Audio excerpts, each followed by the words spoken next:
Well, everybody, welcome to After the Game with Todd Leary. We're going to give everybody a little while to get clicked on because it's going to be a minute. We're on Facebook Live, of course. You can also hear us at IndianaSportsBeat.com, TheDailyHoosier.com. A lot of places you can find us. Spotify, Google Play, Apple Podcast here with Todd Leary, of course, for After the Game with Todd Leary. And, there's not going to be a lot of positive things to talk about, but as we let everybody get locked in. Trying hard. Thank you so much. Hit questions. If you want questions, you can put them on Facebook Live, comments. You can also hit us up on the text line. That number is 812-269-6367. Feel free to hit us up on. But welcome to After the Game with Todd Leary. I'm Jim Boyle, of course, from Indiana Sports Beat. Make sure any comments, questions you have, throw them up on there and hit us up on the text line, like I said. So I'll give everybody a few minutes to get logged in.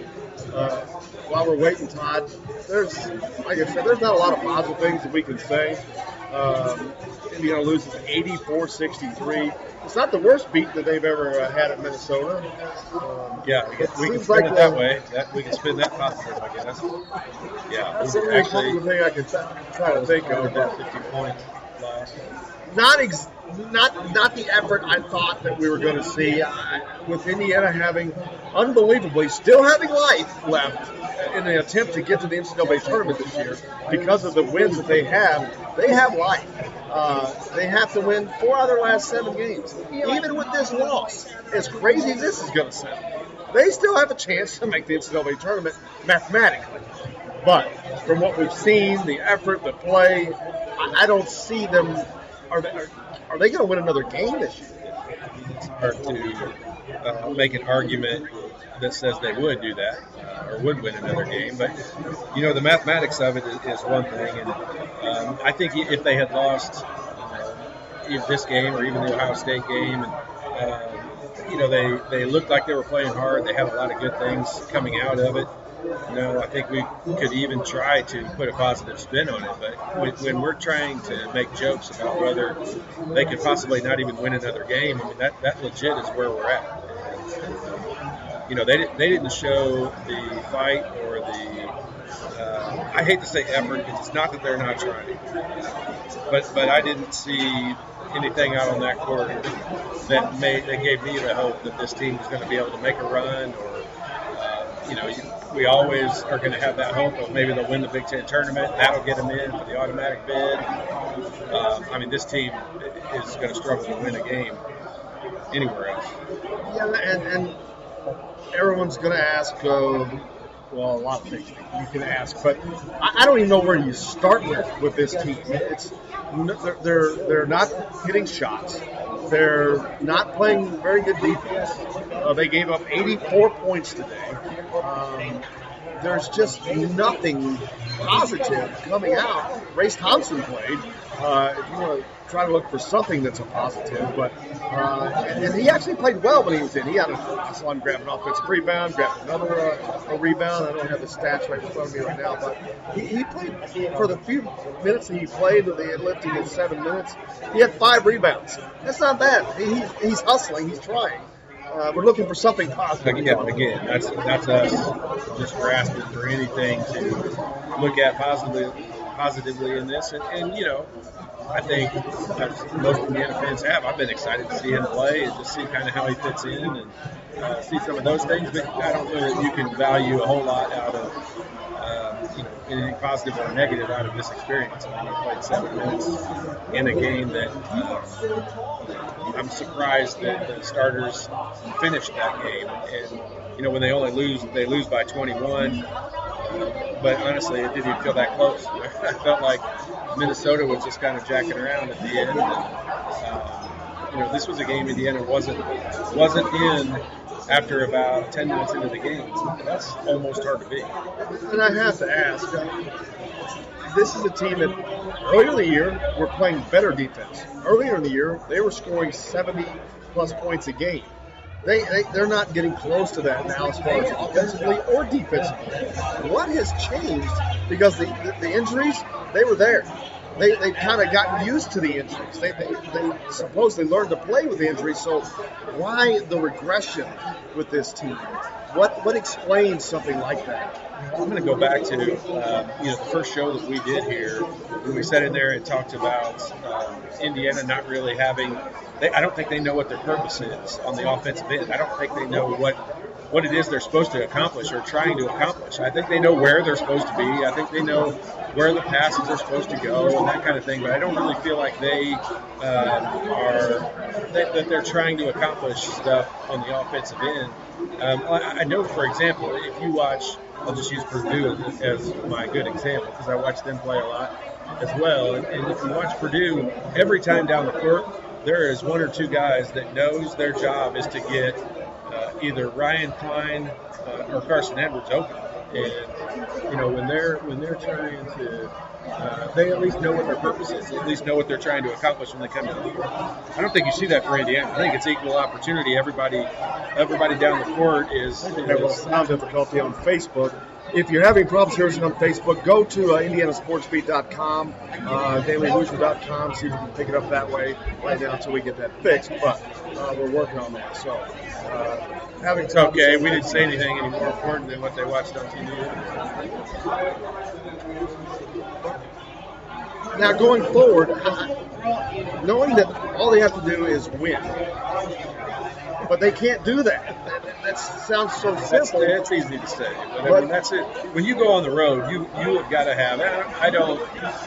Coach Knight never let us put too much emphasis on home and away, but it was harder to play on the road for whatever reason. And so that being the case, you have to have just this ultra focus when it comes to the game getting started and things you want to accomplish, and you really have to have a list of things that you are trying to accomplish at the beginning of the game.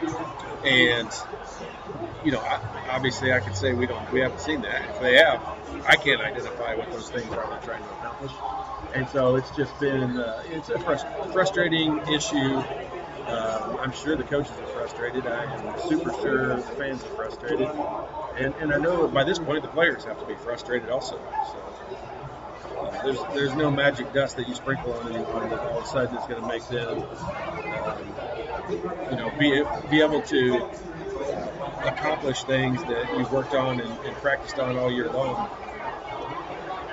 And they have been working all year long. They obviously had goals set to what they were trying to accomplish. Those are out the window, obviously, now. What do they do?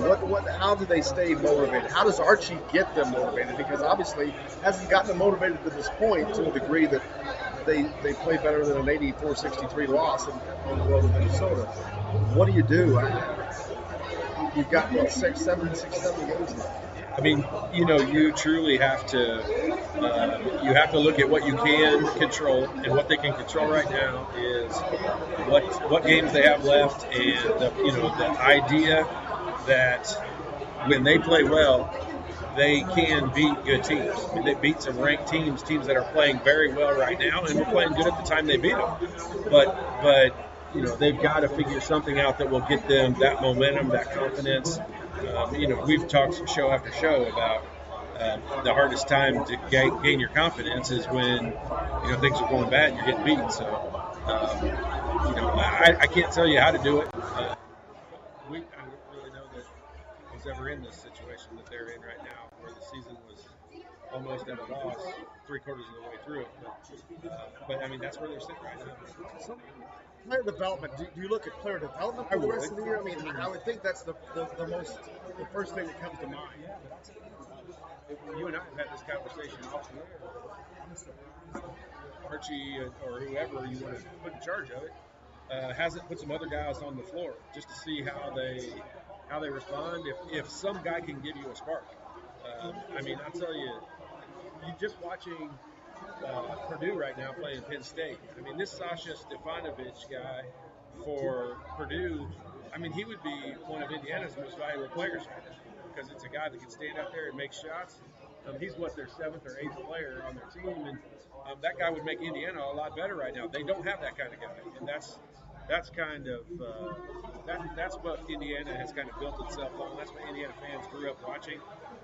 And so it's, we talk about it goes back to recruiting, it goes back to the off season and what you do with that, and how guys listen and pay attention and lead. And I don't think they have a ton any of those things going on.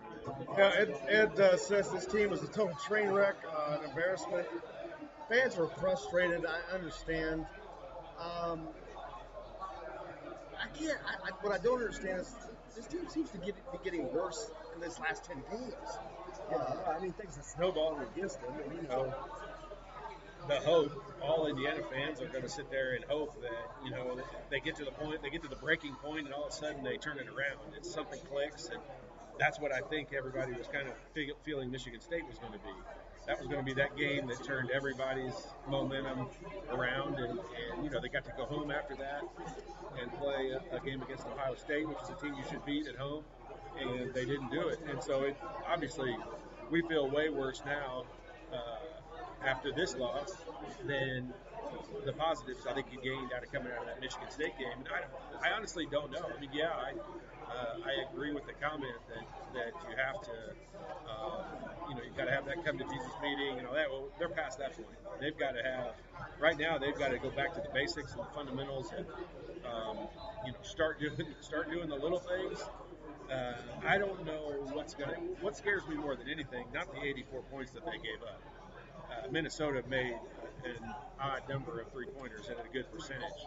But the fact that Indiana can't score. They scored 63, but they threw in 8 points in the last minute and a half. So it was going to be another game in the mid to low 50s. And you can't win games. You're not going to beat teams 52 to 45. It's just not going to happen. And the players that we had hoped to get stuff out of, obviously, they've been held back for a lot because of injuries. But the guys that have come back out, now we've lost our video.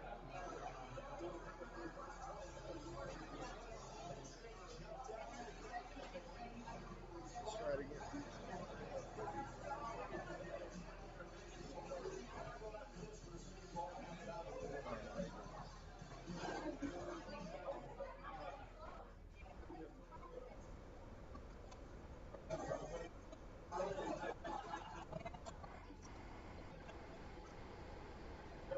And we're back. Having some video difficulties or audio difficulties today, so hopefully you can hear us now. We're back online and we'll reshare this. So keep following the questions in the comments. Todd Leary was after the game with Todd Leary, of course. Indiana loses today to Minnesota, final 84-63. We're here live at Bubba's 33 in Clarksville. Hope you can join us. Thanks a lot for hitting us up. Any comments, you can hit us up on the text line also. That number is 812-269-6367. Here, of course, with Todd Leary, the star of the show. And Todd, 6 games left. Softball's up here for me because I don't have a whole lot of good things. There's nothing. I mean, there's just not. I know. And the sad thing is, if you were a team that someone told you, all right, you just got to win 4 out of 7 to make the NCAA tournament, I would think that team would do any and everything that they can do to be in that position. And 84-63 and Minnesota today, I didn't see that. Yeah. Players and coaches don't look at it that way, first of all. I mean, they don't sit around and say, okay, well, we should win this one, we're going to lose that one, and because it's on the road, that team's going to beat us. I mean, I never played on a team or had a coaching staff that ever looked at things that way. But what this team has to do is come out and figure out some way to build on. Like I don't know what Indiana's identity is right now. And they don't have anything to build on. Yeah, they don't have anything to build on. They don't have any positives to go off of. That all of a sudden you're like, okay, well, that's something we can win. We can take that on the road. We can win that. We can win games at home. That's going to help us and be difficult for other teams to defend. And right now, I think teams probably have a tough time game planning for Indiana because there's no real identity they're trying to take away. I don't even know what it would be. Well, the field goal percentage, we've talked about this. Through the first part of the year, half of the year, they were leading the top 3 of the country in the 2-point field goal shooting. The last several games, they can't even crack 40%. Everything is snowballing in the wrong way. against them right now. And when you've got a team that struggles to shoot the three-pointer, and I'm a guard, I'm a guy who I like three-pointers better than dunks. Yes, but that's only because I can't dunk. But when you have a team that shoots 2 for 17, and that's not like an anomaly. That's not like it's the first time that's happened. It's a pretty regular thing, and they made one of those in the last minute. So they were 1 for 16 at some point in time. That I can't. I don't even have a way that could be a thing. And I don't know when you can't all of a sudden just start doing shooting practice all the time and just practicing free throws and things like that.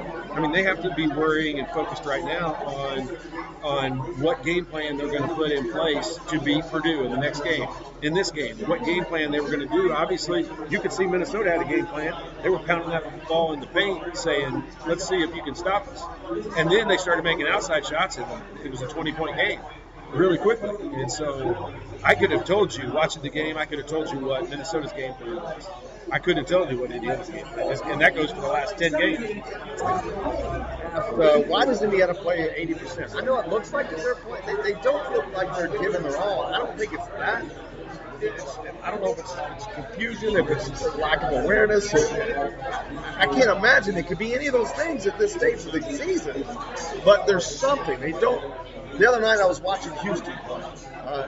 Houston, of course, coached by Kelvin Sampson, former Indiana coach. But I was watching their ball movement. When the ball was moving, they were on the far corner, and they were bringing it along the baseline. And the guy on the baseline, he's the guy on the wing. But I was watching the guy on the wing. He was already ready for the pass before the guy in the corner got the ball to pass it to him. They were aware. They were proactive. They knew what was coming. This team looks like, oh, you're passing it to me. They don't seem like there's no smoothness, no cohesiveness. And again, I can't understand at this stage of the season how that could be. A lot of teams play. You see them play 3 games. I can kind of tell you what they're trying to accomplish, what they do. I mean, you can watch North Carolina, and I can tell you they're trying to speed everybody up and go up and down the court as fast as possible. You can watch Virginia, and they're trying to make sure you don't score any points inside the paint. And then you can watch, a team like Duke, and Duke is trying to pressure you like crazy and get you to make mistakes so they can run up and down the floor and fast break and dunk and score easy baskets. And to me, like, if you look at Indiana, where in the world would you ever say, I couldn't even come up with a good idea of what I would say they're trying to accomplish. I don't know. When they come down the court, I know the ball gets passed around. I know they set ball screens. I know guys drive off of it.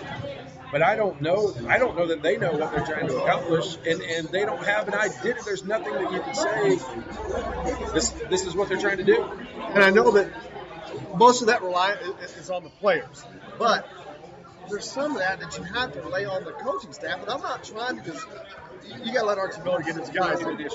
But at some point, when guys seem like they're not – Justin Smith, I hate to use an example because he sure is an easy one to use, but gee whiz. He looks like this is the first time he's been introduced to defense.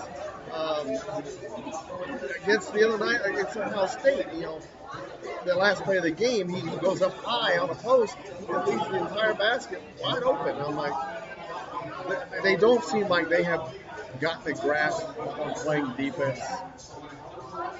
Yeah, that style or any style for that matter, but it's not the pipeline. What is it? Is it the style? No, that's not it. I mean, they have. You can kind of tell. I mean, I can see their identity a little bit more on the defensive end. I can see how they're trying to rotate and help. We can see, against Michigan State, they were doubling a little bit in the post. Sometimes they were waiting until the ball was dribbled to double. I can kind of tell that they've got a game plan with that, what they're trying to accomplish. I'm not saying that they're doing a great job of it. Teams are scoring points way too easily. And we're not talking about teams. Yeah, if Duke scores 84 on you, that's not that big a deal. But when Minnesota throws 84 at you, you got to start to question it a little bit. And now, it's happened too many games in a row where now it's not just we're unlucky. It's not just that the team's having a good shooting night against you because it's happening too often, and they're getting too many easy baskets. That's the difference. I mean, I watched Indiana struggle on the offensive ends, and they actually made a great play, scored a basket right at the end of the shot clock. And then, and that was an offensive possession. Like I was like, oh my gosh, I'm relieved that they score at the end of that. Minnesota throws it down the court, and the guy shoots a 3-pointer after the first pass and makes it. And they're scoring at will. Like they're laughing at how easy it is for them to score. And then Indiana's got to start that whole possession over again and come back down offensively. And they start the ball screens and they start the screening away, and it just. I mean, it's a struggle every time down the court on the offensive end, and you watch these other teams get easy baskets, and I'm almost like I'd rather them at some point in time, I'd rather them go up and down the court as fast as they can and you take the first easy shot that they get. And you hate to say that, but they're kind of at that point right now. Absolutely. Scott wanted, or actually Alan mentioned, is it time for Indiana to move on from Glass and Archie? I think definitely you've got to give Archie his due. Let him have his guys. Let him get his 3-4 years in there. I don't think you can judge off of this mixture of talent that he's got. I'm not a guy that when things start going bad, all of a sudden it's make wholesale changes all of a sudden. I don't feel that way about it, but I do think that they bear the responsibility of getting the most out of these guys, and I can tell you, my expectations for what these players would do at Indiana is a lot higher than what they're getting out.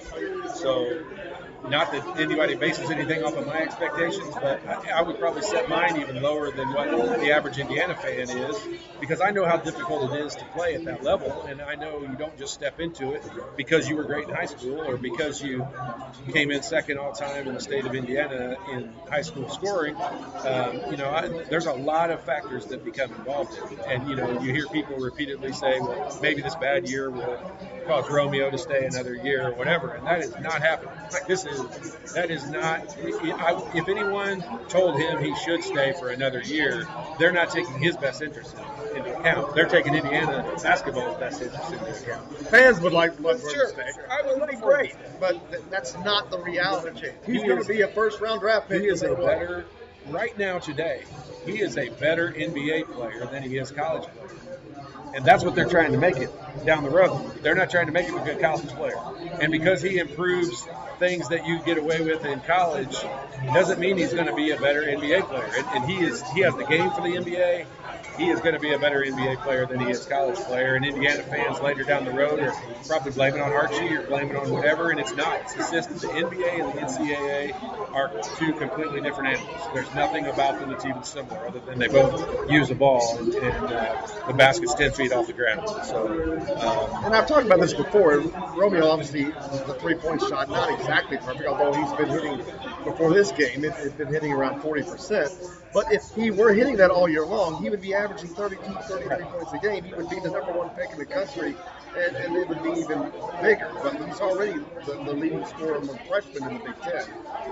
That shot will come. I have no it'll come after his first summer of practicing with whatever NBA team it is. It'll come. There's no doubt. He'll become a better shooter and a more consistent shooter. But that's not Indiana's only problems right now. I mean, their only problems isn't the fact that Romeo's inconsistent shooting the ball. And I don't buy into, Romeo did this in high school, and he plays at that pace, and he has that athletic ability that he doesn't have to look like his hair's on fire when he's going up and down the court. He's playing hard, even though it looks like he's not. And anyone that wants to argue that, I mean, I'll use Jay Edwards as the best example in the world. And that guy never looked like he was given 100%, and he always put up the numbers, and he always got the steal when they needed to get the steal. He got the rebound when he needed to get the rebound. And nobody would have ever said he looked like he was playing 100% out there. Very smooth. He's a very similar player, very, very smooth player. And not a lot of emotion on their face. They don't get too high. They don't get too low. And people will translate that when you are winning into you're calm, cool, and collected. And when you're losing, they turn it into you don't care and you're not playing very hard. And so I'm not going to jump the bandwagon onto ripping on Romeo. Romeo, I expected a lot more out of him. I expected more leadership out of him. I expected him to put the team on his back a little bit more. And that hasn't happened. But that's not because he's not trying. It's not because it's a tough thing to do. In your opinion, what this team has gotten from a perspective, from an optics perspective, they've gotten worse over the last month. What has led to them performing at a lower level now than they were a month ago, 2 months ago? Yeah, I mean, okay, so one of the things that I've always thought was kind of funny was, and this is why I think Tom Izzo is one of the best coaches in the country, is because you can watch them play in November and early December, and Michigan State looks like crap. I mean, they seem to lose a game to a lesser opponent every season early in the year. And then as the year goes on, you're like, wait a minute, is this the same team I watched lose at home to Wisconsin-Milwaukee back in November? Because then they look unbeatable towards the end of the year. And gradually all year long, teams improve. When you practice as much as NCAA teams, all of them practice, you should get better throughout the year. And I think that's where we're at. I think we're seeing Minnesota better than where they were early in the year. Every team are playing better. The other teams have progressed and gotten better. And we're Indiana fans. We watch it more critically than the average team that's on TV. But you don't have to watch it very often. And I'm not going to bail them out by saying that we're just being too critical. They're not. They haven't gotten better. And they haven't played better together. They haven't gelled better. They've not improved, and that goes. The coaching staff has to take responsibility for that. The players have to take responsibility for that, and we as Indiana fans have to.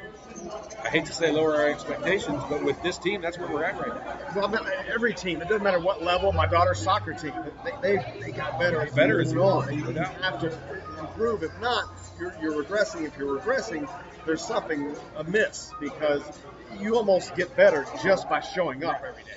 Just doing something that much. Yeah. And so to regress and knowing that they're practicing, knowing that they're shooting, it's like, okay, they're not making adjustments that other teams are making against Indiana. Indiana doesn't seem to have the ability to adjust to whom they're playing, to adjust their game. Like, I'm assuming you probably haven't, and you and I have not talked a ton about this off the air, so it's not like I prepped you to have an idea of what you're going to say to this question. But you tell me right now, you be the opponent's coaching staff against Indiana right now, and you tell me how you would game plan against Indiana. Yeah, but I mean, like, what would you, when you get into it, like defensively, if you're going to sit there and think about it, what would you do to stop Indiana? Pack it in, force it to the outside, make sure you take care of the post. The post is where they can do the most damage because they can't hit from outside. And the only guy that's even, I mean, they've doubled Juwan from time to time, and that forces some turnovers.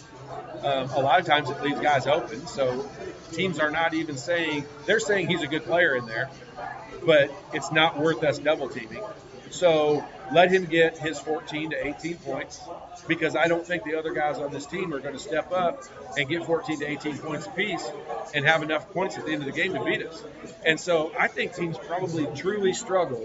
When you look at a game plan, so let's say an assistant coach, let's say Dane Fife's got the game plan against Indiana, and he's at Michigan State, and he's game planning against Indiana.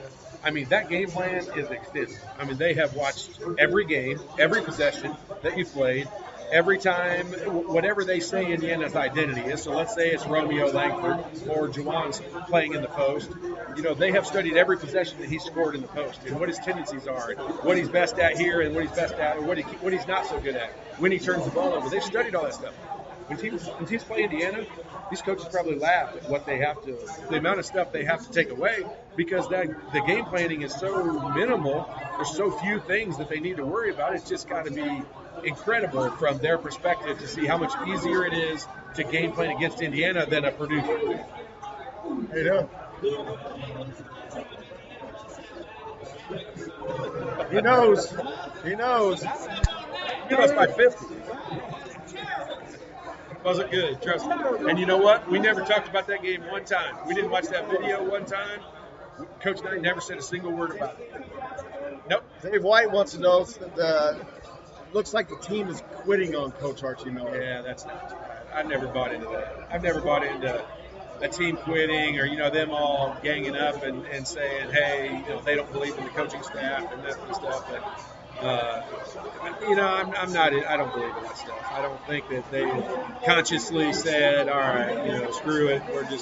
We'll do our own thing out there. Because if they were going to do their own thing, it would look different. Like we'd at least see something that looks different than it did the last game, and I'm not seeing that. And I know that's not a complete lack of effort, but a lot of fans are saying it looks like they're not trying, they're not working yet, they're not giving their all.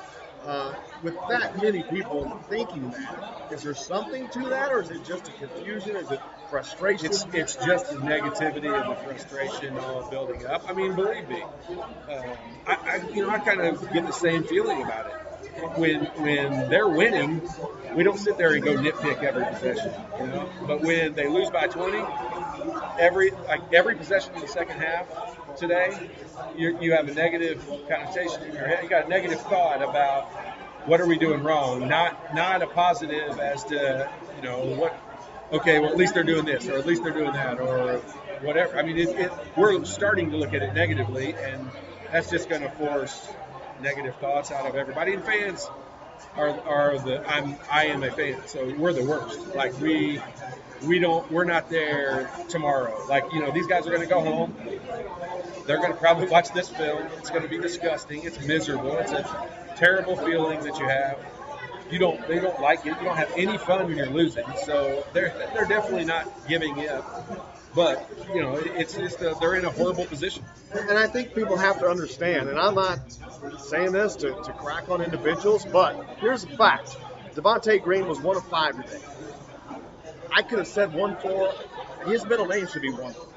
I bet you there have been so many games he's been 1 for whatever. And if your starters are not hitting, you can't win.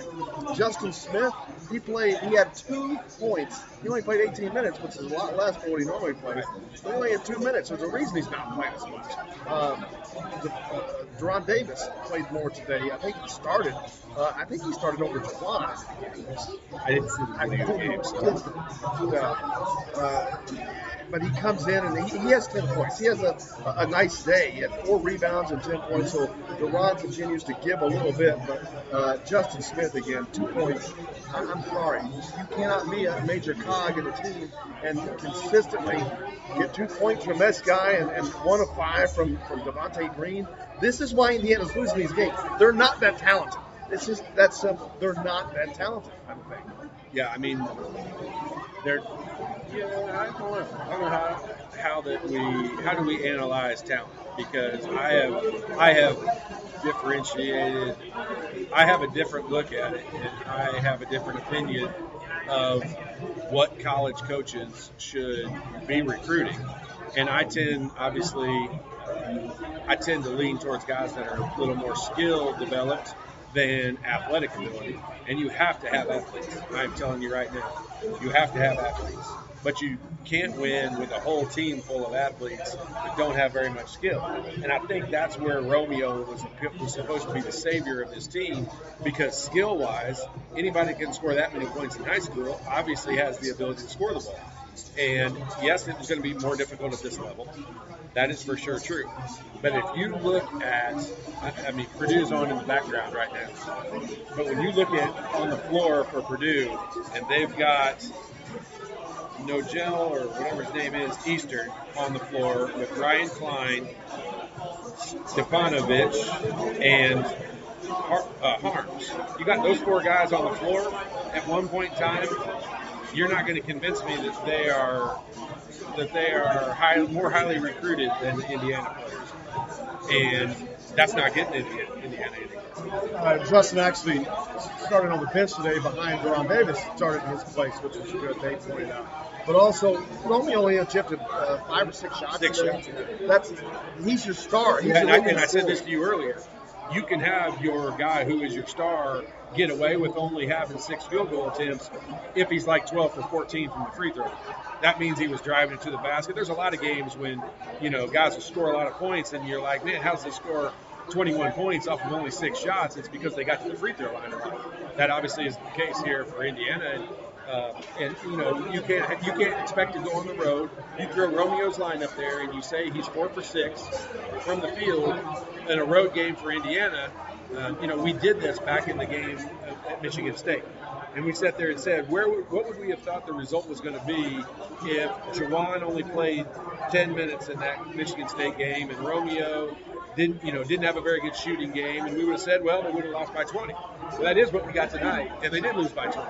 And that's the norm rather than, I'm not going to say they got lucky because they gutted out that win at Michigan State. But when you have Romeo go on the road and only shoot 6 times, and he literally is I'm going to say he's your go-to guy. Juwan probably is your more consistent go-to guy, but those guys are a 1A and 1B. You don't have a B scorer and a C scorer. They go from 1A and 1B to all D and F scorers down there. I mean, nobody else is the next option. Abe also says Romeo's always opposite the ball. Is this trying to get him away from doubles? I don't know if that's the reason, but he is definitely always opposite the ball, standing in the corner a lot. Yeah, I'm not going to pretend like I understand what the offensive patterns are supposed to be. I don't understand a lot of them. But believe me, I also recognize the fact I grew up in an era where we didn't set ball screen. We didn't set one ball screen in my 5 years in Indiana. It wasn't allowed. You would have come out of the game. You set a ball screen, and now they set probably 6 every time down the court. So it's a different game. I don't understand it exactly the way they do it. Every team does it that way. Every team sets ball screens all day long. But I can tell you, there are guys. You take Ryan Klein as an example. I watched him all through high school. I know how he works without the ball. I've seen him move without the ball and use screens and things like that. And I can tell you, he has gotten so much better at it at Purdue in the last 4 years. And he started out already being pretty good at it. And that I don't see out of Romeo. I don't see him moving without the ball. I don't see him getting himself open, getting easy baskets. And man, it's tough. It is really tough to score 17, 18 points a game as a freshman, and none of them are easy baskets. So, he's fighting the hardest battle he can get. But I mean, I don't know if he's supposed to be standing across the floor over there. I don't know that. I can't say he's doing something wrong or the coaching staff has the wrong offense.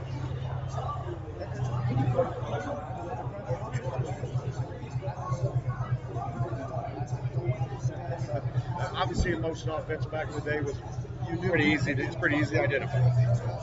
There's a lot of screening, and a lot of guys coming off of it. It's pretty easy to recognize after you see it.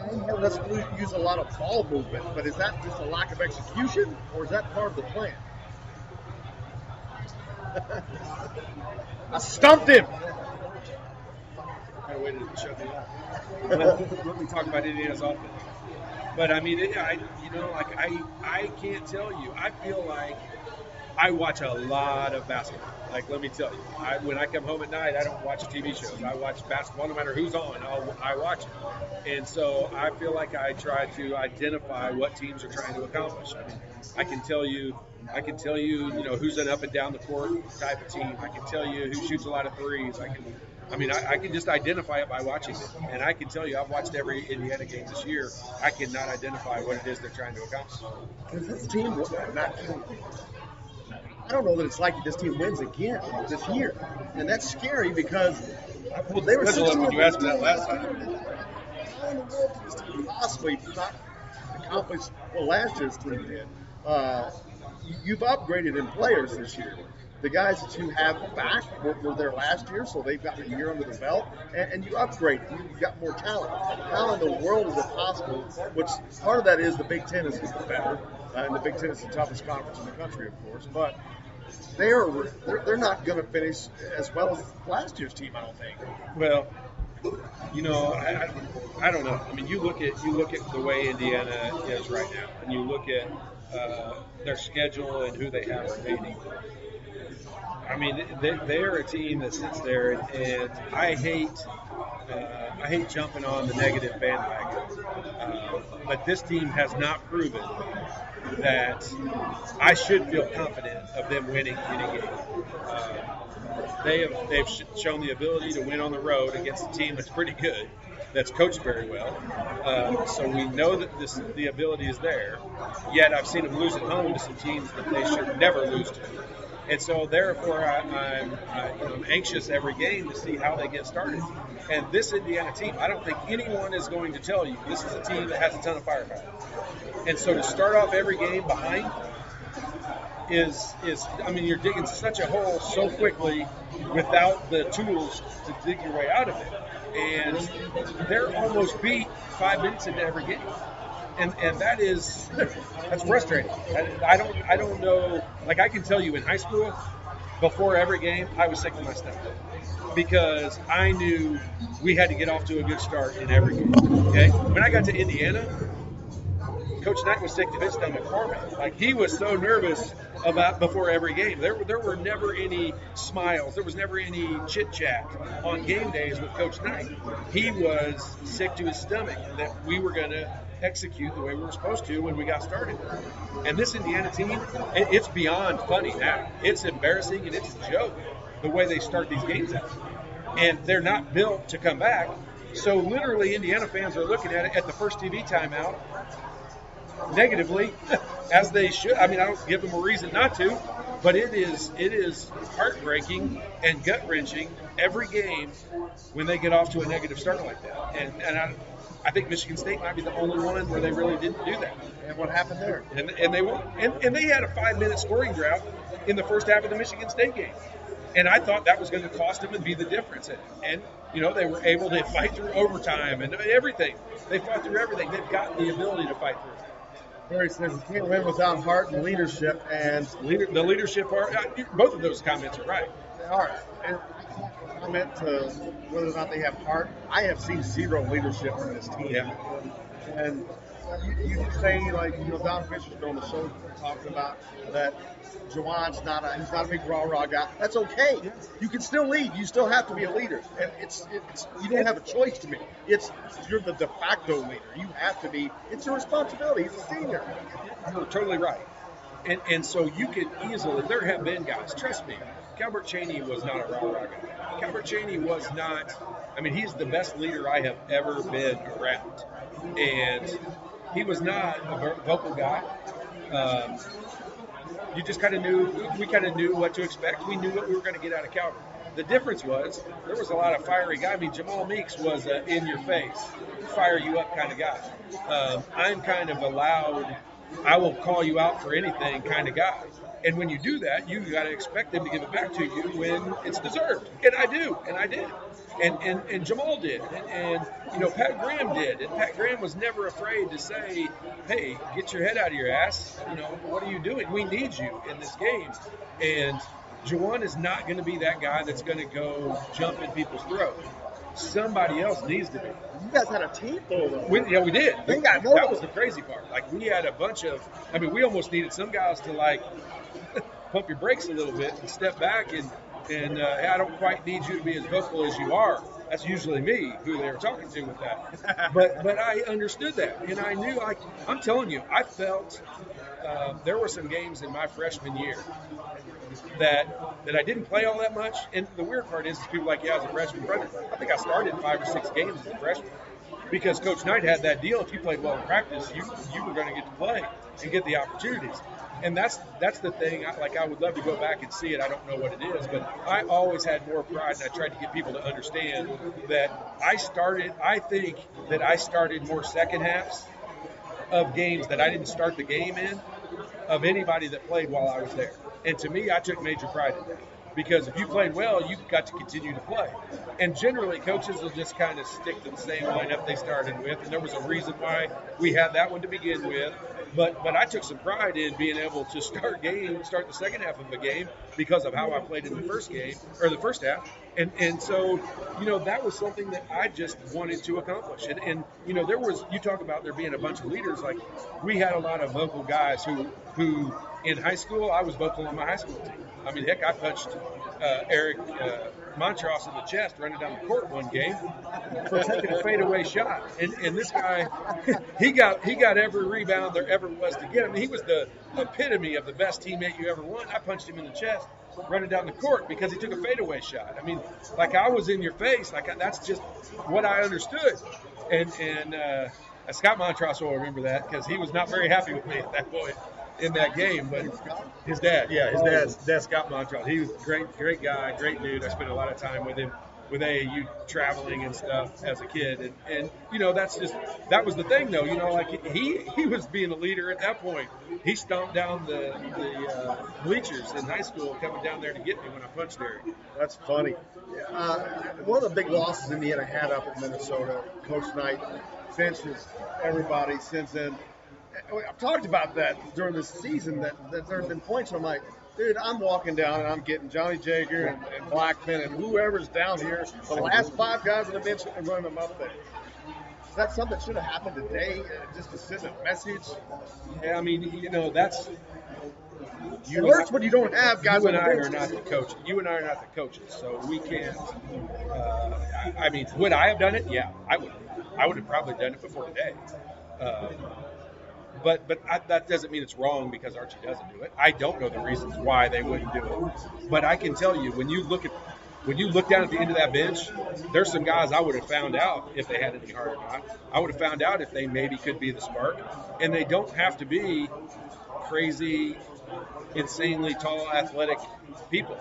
And that's generally the guys that surprise you at what they're able to dig out of other players on the team. And bringing in a Johnny Jager, I'm not saying he's got to come in there and make 8 threes, but he may come in there and he may just spark a little bit and play a little bit better with Romeo. He may not. I have no idea. But I would have found out by now. Like I would have tried some different lineups. I can assure you of that. Patrick wants to know, wonder what recruits think when they watch this team, and that's a great question. You got Keon Brooks, who is yet to make his commitment, and he's going down tonight. He's in Lexington to watch Kentucky play Tennessee.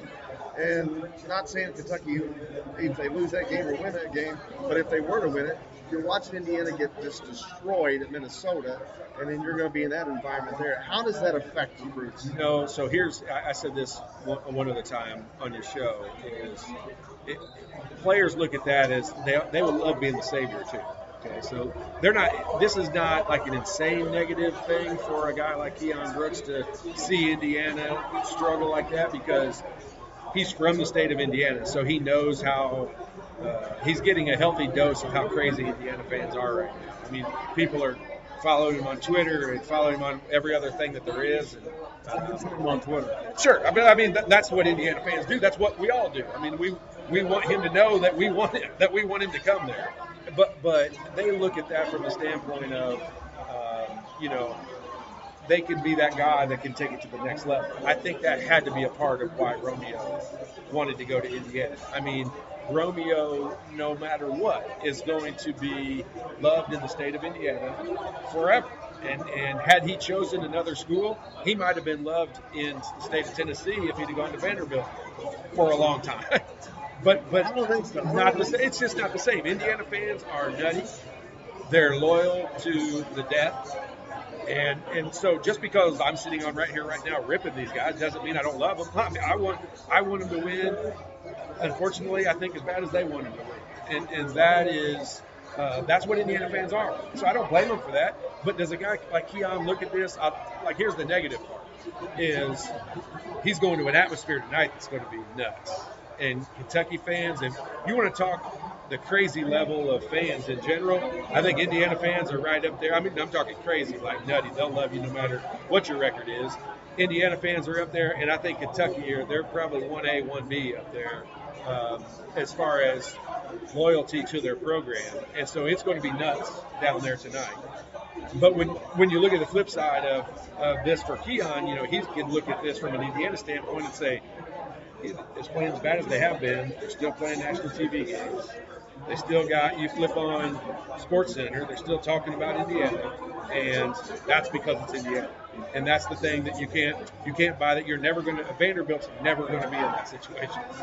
And probably a team like Tennessee is never going to be in that situation. Football team they would be, but basketball-wise, they're not. This goes, Doug asked a question, and this kind of goes back to something we've already talked about as far as bringing in the walk culture or whatever, but it says there seems like there's no accountability with this team. And that goes back to taking these guys out to send a message, but there is a lot of times where it seems like there isn't accountability. We're back in, I hate to say the old days or whatever, guy makes a mistake, he'd get jerked. I don't think that's the right way. You don't even play through things a lot of times, I think.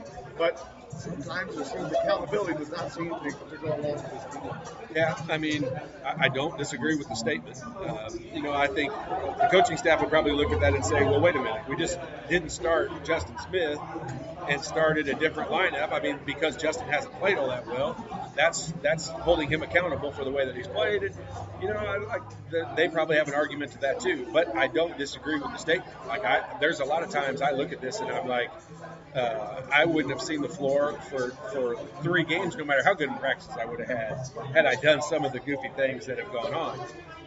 And when you don't put up the stats, like this is the part of it that I do agree with what he's saying. My part of the accountability isn't for mistakes that guys are making. It's the lack of productivity that they're not putting on the floor. And, you didn't this is something in Indiana that I think we learned is that you weren't on there to not make mistakes.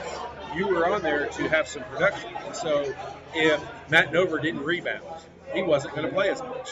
If I didn't have assists and get the ball where it needed to go, I wasn't going to play as much. And the different part for Coach Knight is his accountability wasn't just stats. If I didn't rotate on defense, I wasn't going to play as much.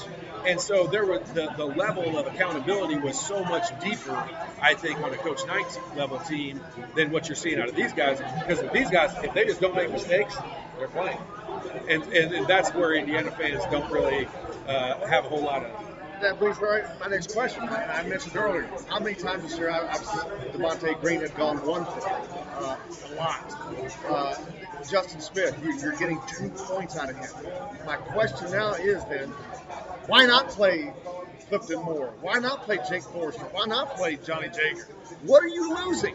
What are you getting here that you're going to lose with those guys? And here's where I could take let's just use Justin Smith as an example for today. And I know we probably beat him down about as much as any player on the team.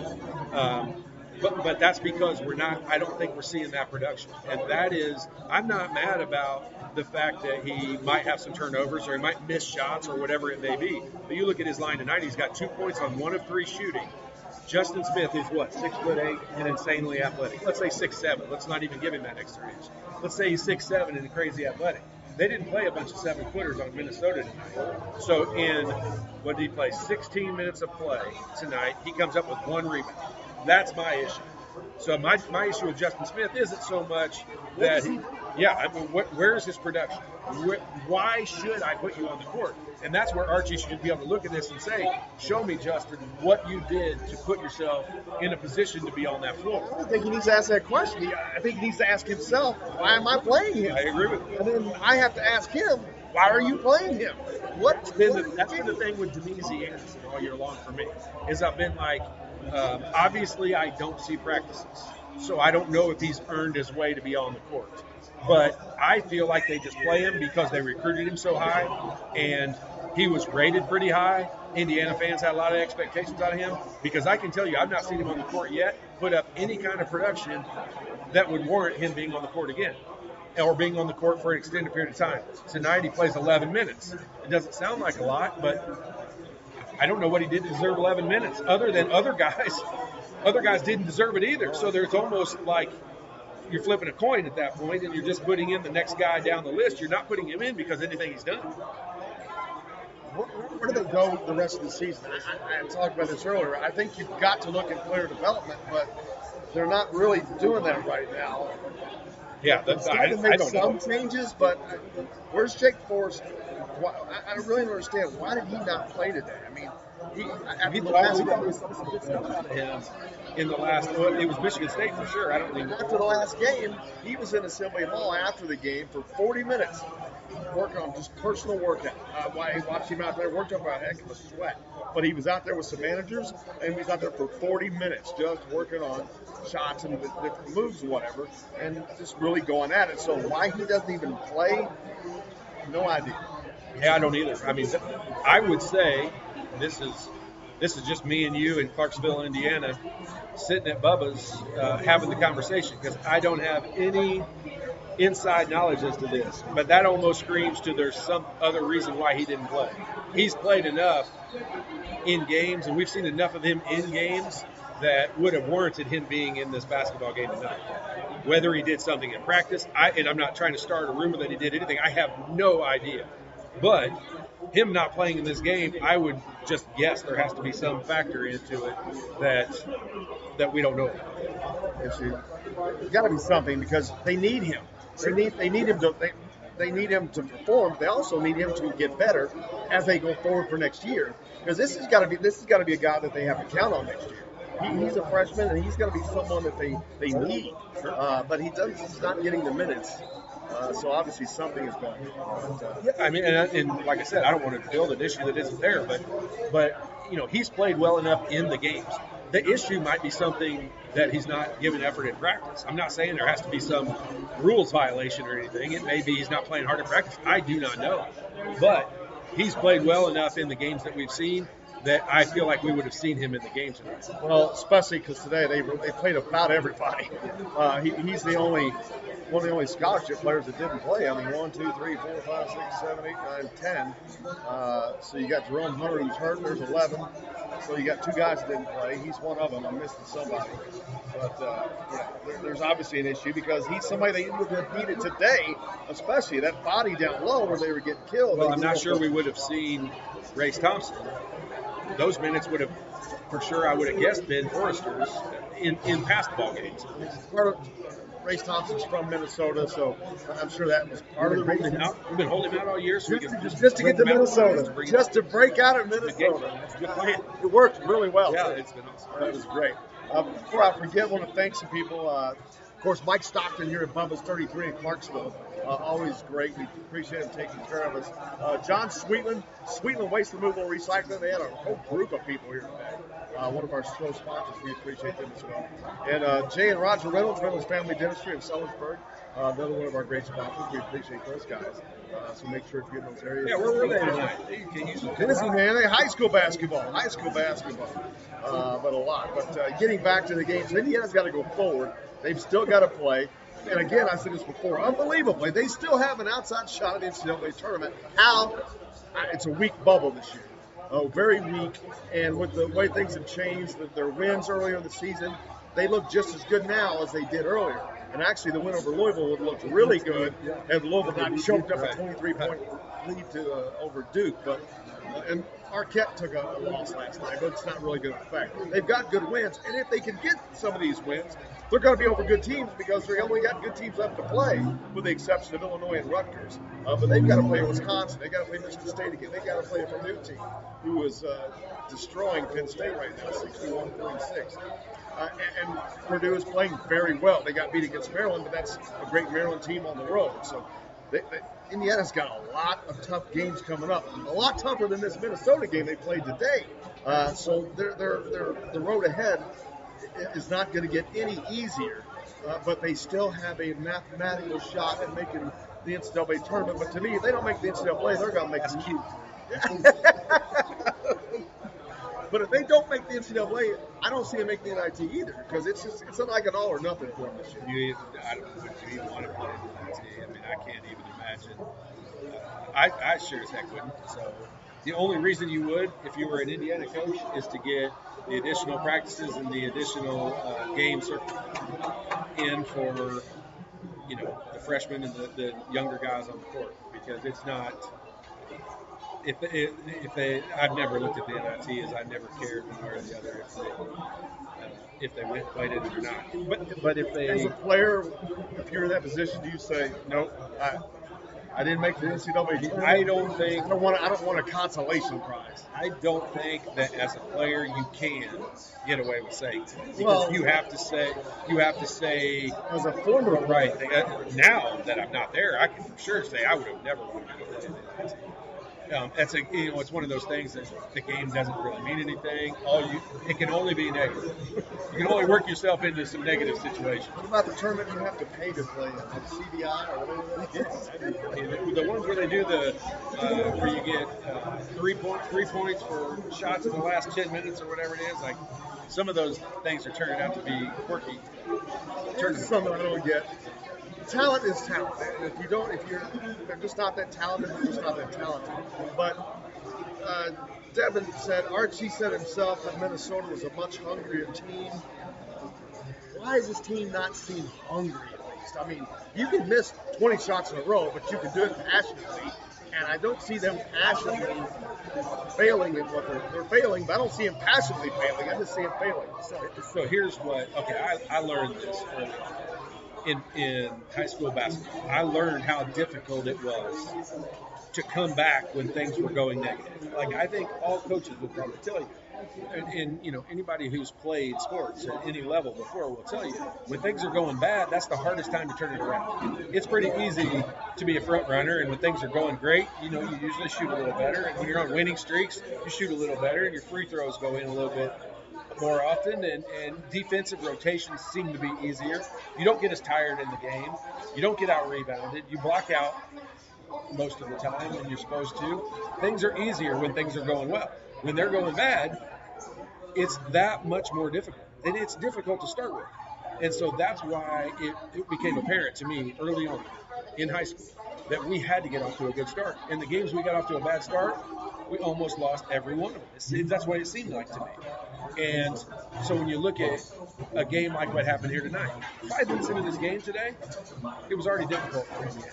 I mean, they're already fighting that uphill battle.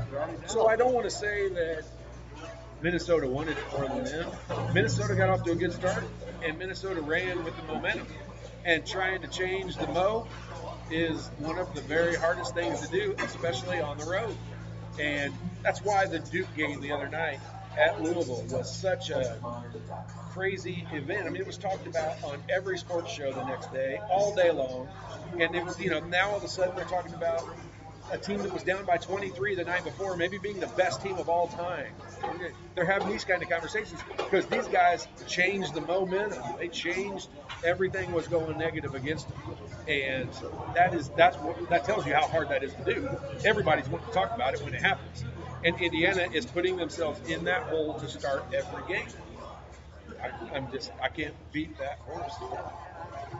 1,000 times. I don't understand how that can be a thing, because to me, I think you almost have to purposely come out and say, all right, let me miss these first 10 shots, and you won't do what you do. But in every game, they're down 8, down 10. Same thing with this game. They looked up, they're down 8 points early on in the game, and then they're chasing that up. They're pushing that ball up the hill. The rest of the game, they're uphill. And that's where. So when Archie makes a comment, they seem hungry over this. 38 minutes of that game, they had the momentum. The first 2 minutes, nobody has it. You're kind of waiting to see how the game's going to get started. And 2 minutes into it, the home team has the momentum, and you're trying to take it away from them. This team is not built, it's not built to go score points in bunches. So making huge comebacks is not their MO. And so this is just a situation that they couldn't have it any worse. They're starting out in the hole. They're not built to come out of it, and it's just getting worse and worse. Archie's comments, I'm sure this guy's competitive. I'm sure he's insanely frustrated. Well, but he's the guy. If he's frustrated, where does that leave the rest of Hoosier Nation? Because he's the guy that's got his finger on the pulse. He's the guy that's running practices, that's making up. It's his responsibility to get them to not do that. And I've never said this, but making over $3 million a year is one of the top paid coaches in the country, and putting that product out there, there's going to be a lot of people that are pissed off, frankly. The expectation level. I mean, this is why you want the Indiana job if you're a coach. This is why it doesn't matter. I mean, Kentucky fans and Duke fans and everybody would scoff at this right now and say Indiana is not one of the top 5 jobs in the country, but it is, and this is the reason why. Because everyone does expect you to win, no matter what. And when you get paid a lot of money, they expect you to win. I don't give a crap what players you have on the sideline. That's your responsibility, and they expect you to win. And I think Indiana fans have expected more out of Archie to get more out of the players that are on that bench. Because they're not. I'm not saying these guys are not talented. I'm not saying that Indiana doesn't recruit talent. I'm saying that the guys that they have are not producing. And they want to win. Indiana fans, they just want to win. But right now, when they're not winning, everything is back to the old days. Bob Knight, back to the Todd Leary days, back to those glory days of when it was great winning. You talk about, you never even, NIT, what's that? Indiana didn't know what the NIT was. They didn't play in those kind of things. Well, they did occasionally, but I'm just saying, normally it's not. Well, I think there was a stat. I don't think there was a single player in the Coach Knight era up through the time that I left. So through 1994 or 5 that didn't win a Big Ten championship and play in the Sweet 16. And from the time he started through 1995, so for 24 years, there's not a single player. At one point, there wasn't a single player that hadn't won a Big Ten championship. And that is what people are used to. That's where the expectation comes from. And it should be, because that's what a good program does. That's why Kansas has won 14 straight titles, conference titles, along with the help of the Adidas. Duke continues to win. Kentucky continues to win. North Carolina continues to win. Indiana can win. That's the thing. It is one of the top 5 jobs because you can come here to win. Indiana produces statewide on a proportion scale. Player per capita, as much talent as any place in the country, and that's just a fact. That year in, year out, you've got these great players like Trace Jackson Davis and Keon Brooks and all these 5 stars. Not every place has those, and Indiana has a plethora of them. And that's why North Carolina recruits here, and Duke recruits here, and Louisville and Kentucky and Michigan State. Indiana has so much talent, and there's so much there for the coaches to get if you can get it. And I know that's what Archie is trying to get to. And the Indiana fan, let's use our era of Indiana fan. So the Coach Knight led teams that had probably 1 or 2 5-star recruits on it. If they had the star program back then, you'd have probably said they had 1 or 2 5-star guys on the team. Beyond that, he didn't want any more than that because his system was one that you didn't need, nor probably want, 5 guys on the floor that didn't have some role playing in their system, and that's what Coach Knight was good at. Or not that. I mean, he's good at a lot of things. That's one of the things that he was able to do was win with guys like me that would never be recruited by today's Archie Miller. Archie Miller, and I'm not making a big statement of that. Archie Miller, based on what I see the way he recruits, he wouldn't recruit Archie Miller either. And that to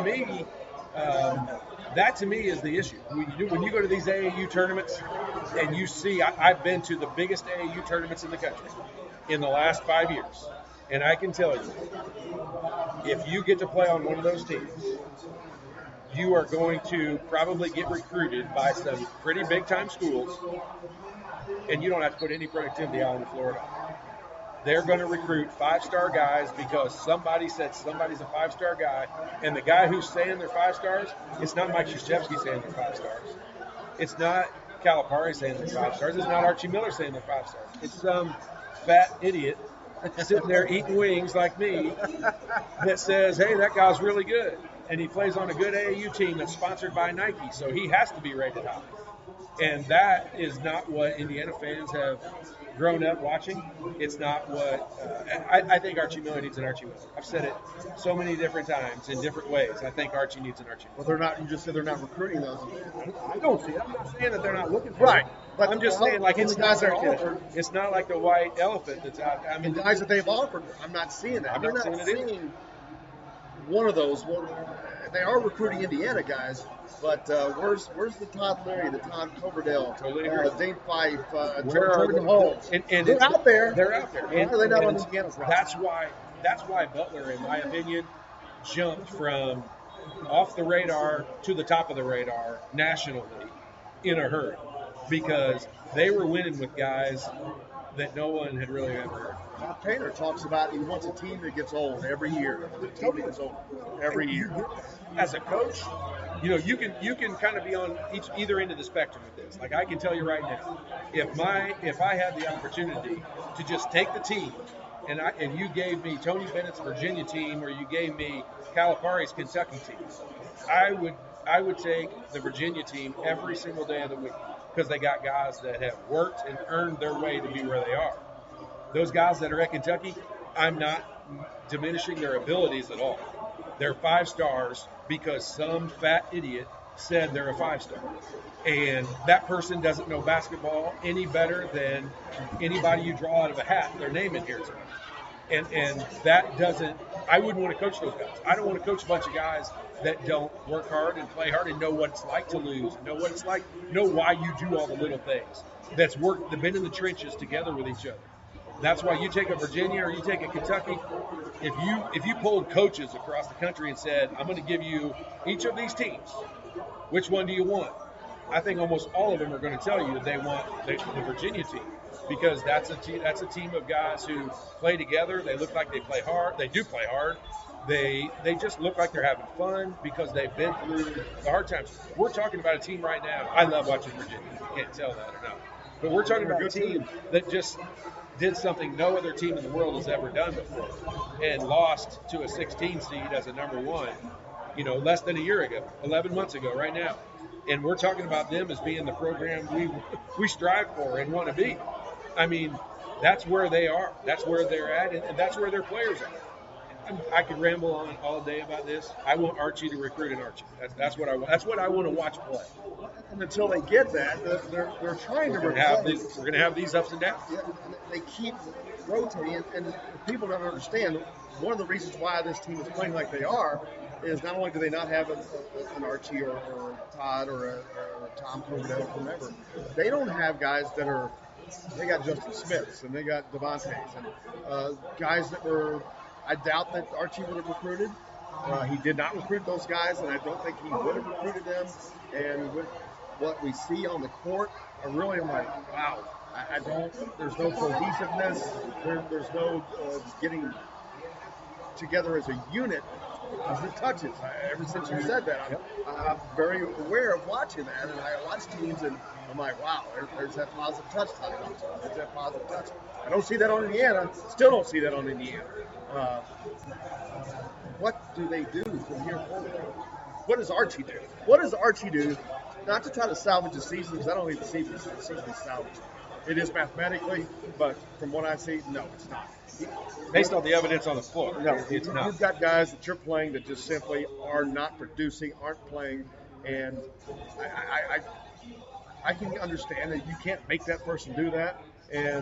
But what I don't get is, we've talked about this before, is why you don't run the other guys in and say, hell with it.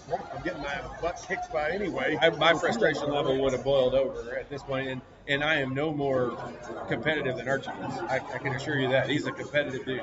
And but at some point I would have not going to say given up. I would have given other guys a chance to come out and do something. But this team, I mean, I'm just repeating myself over and over again. Well, there's not a lot to talk about, but coming up, Indiana still has games left. Tuesday, they take on Purdue, a good Purdue team. That is a 7 o'clock game. That's at Assembly Hall, which could be an advantage, but Purdue's playing well. Who's staring at us up here at the corner? Lawrence North Wildcat bus, right up there at the corner. Look at that. They must be playing New Albany tonight. New Albany was in Bedford last night, so I'm not sure where they are tonight. You see what happens when you're LN, you get a police escort right there. Losing our light, it looks like. But that's pretty much going to wrap it up for us today. Indiana plays again on Friday. That's a 9 o'clock game. I doubt we'll do one after the Iowa game. I doubt there's going to be anything fun to talk about, and no one's going to listen to it anyway. But I want to thank everybody. Thank Mike Stockton here at Bubba 33 in Clarksville for having us. John Sweetland and Sweetland Waste Removal and Recycling had a huge group of folks here today. Reynolds Family Dentistry, Roger and Jay Reynolds, thank you guys as well for supporting the show. Todd, great show. Appreciate you. If not, just good things to talk about. This is the crazy part is it's basketball, and it's us in Indiana, and even when it's this frustrating, we still love it. And it's going to get better because it can't get a lot worse. You can't get a lot worse. But make sure you tune in each Monday through Friday, Indiana Sports Beat. We're on live 6 to 8 a.m. on Big X Sports Radio. We're also on 97.7 The Rep in Evansville. That's at 11 a.m. But you can catch us anytime on Facebook, Spotify, Google Play, iTunes, iHeartRadio, thedailyhoosier.com as well. So you can find us about anywhere. Make sure you tune in. Todd is with us each and every Friday when he wakes up. And Don Fisher with us each Monday. A lot of guys in between. But thanks a lot, guys, for joining us. We appreciate it. And we'll be back to you after the next one. Doug, we appreciate you as well. Thank you, guys, and we'll see you next time.